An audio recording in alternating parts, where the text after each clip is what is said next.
A lot of stories moving as we come on the air with this bulletin at the moment. Let's go straight to Egypt, where in the past few moments the country's Supreme Military Council has appeared on state television with a call for labour leaders to halt strikes and protests. Al Jazeera's Andrew Simmons joins us now live from Cairo.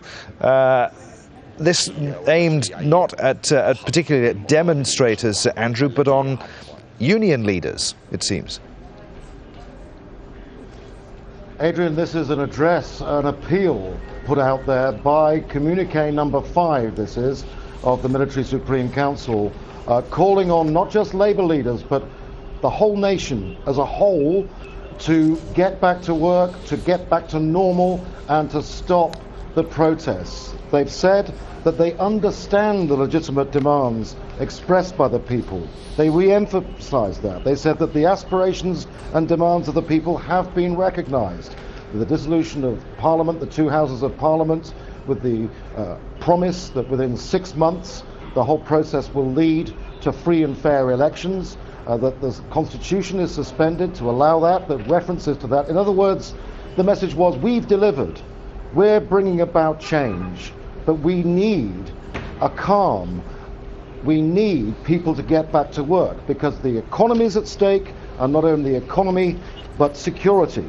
And a reference here where it was said in very clear terms, and I'll give you the exact words, that all the industrial unrest and the demonstrations all over Egypt could prepare the ground for irresponsible elements to carry out illegal actions or deeds.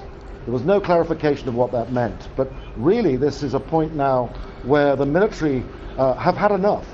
They want to see a situation normal, and it's not looking that way right now because you have an explosion of expectations amongst the general public all over Egypt.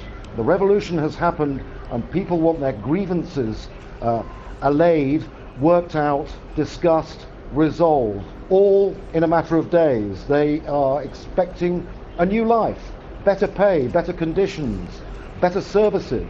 It goes right across the board, Adrian. Andrew, it remains to be seen whether people will heed that call and return to work. In the meantime, today, as we understand it, Tahrir Square again attracting a large number of people demonstrating, and unfortunately, for the first time in 3 weeks, we're unable to show Al Jazeera's audience live pictures of Tahrir Square. Indeed, there was no specific reference to Tahrir Square in the communique number 5, but events tell their own story really, because the military are intent on clearing the square. Traffic is flowing, albeit slowly. Let me just take you with the camera to take a look at the approach to Tahrir Square. We don't see the square itself, as you rightly point out. The military cleared the barriers, and you see from this shot this was the main entrance to Tahrir Square. Now it's traffic, not people, lining the streets. And what happened was this, that the military took away our live position, confronted our staff, and I've just been speaking to colleagues.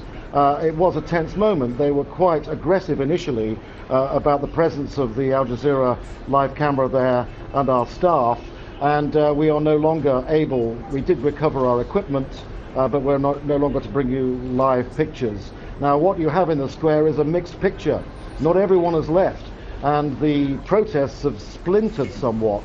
There is a protest engaging about 100, something like 800, possibly 1,000 people demonstrating against the police.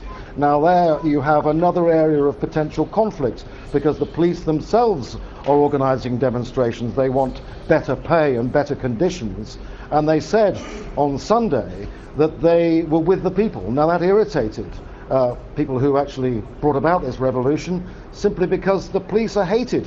They've killed many people. They've exerted a lot of brutality on the nation of Egypt over decades. So that went down very badly, and there is potential for trouble there. They've also had scuffles with the military, which we've seen. So there is a lot to resolve. The security, the economy. There is a lot of concern in the Military Council right now about how they put this country back to a more normal footing. And of course the stock exchange Another disappointment there, because it was expected that that would reopen, but we're not going to see that until Sunday at the very earliest. Andrew, many thanks indeed. Andrew Simmons, live in Cairo. Andrew was talking about that communique number 5 that was read out on state television just a few minutes ago, about 15 minutes ago.